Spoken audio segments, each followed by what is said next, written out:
Hi hello viewers, உங்க குழந்தையோட மூளை வளர்ச்சிக்கு உதவுற இந்த 5 ஃபுட்ஸை மறக்காம ஃபாலோ பண்ணிக்கங்க. வீடியோ ஸ்கிப் பண்ணாம ஃபுல்லா பாருங்க. வீடியோக்குள்ள போறதுக்கு முன்னால வீடியோக்கு ஒரு லைக் பண்ணிட்டு உங்க ஃப்ரெண்ட்ஸ் அண்ட் ஃபேமிலிக்கும் ஷேர் பண்ணிக்கோங்க. அண்ட் நம்ம சேனலை மறக்காம சப்ஸ்கிரைபும் பண்ணிக்கோங்க.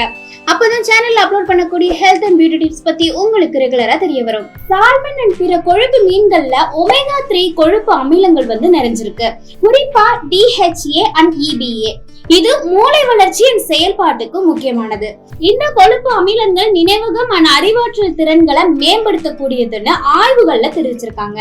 முட்டைகள் புரதம் மற்றும் கோலின்கள்ல ஒரு சிறந்த மூலமா இருக்கு. இது நினைவகம் மற்றும் ஆற்றலுக்கு ரொம்பவே அவசியமானது. மஞ்சள் கருவுல பல விட்டமின் B நிறைஞ்சிருக்கு.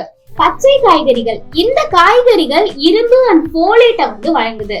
இது மூளை வளர்ச்சி அண்ட் செயல்பாட்டுக்கு இன்றியமையாததா இருக்கு. நினைவகம் அண்ட் கற்றல்ல பங்கு வகிக்கிற ஹிப்போகாம்பஸ்க்கு இரும்பு மிகவும் முக்கியமானது. பெரிஸ்ல ஆன்டி ஆக்சிடென்ட்ஸ் நிரம்பி இருக்கு. இதுல அந்தோசைனின்ஸ்களும் இருக்கு. மேம்பட்ட அறிவாற்றல் செயல்பாடு அண்ட் நினைவகத்தோட இணைக்கவும் பெற்றிருக்கு. பால் பொருட்களான புரதம், துத்தநாகம், கோலின் அண்ட் அயோடின் இது எல்லாமே வழங்குது. இது அனைத்தும் மூளை வளர்ச்சி அண்ட் அறிவாற்றல் செயல்பாட்டுக்கு பங்களிக்குது.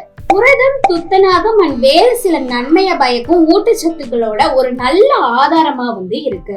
இந்த மாதிரி இன்ஃபர்மேட்டிவான விஷயங்களை பத்தி தெரிஞ்சுக்கணும்னா வாய்ஸ் ஆஃப் அபர்ணாவை மறக்காம சப்ஸ்கிரைப் பண்ணிக்கோங்க.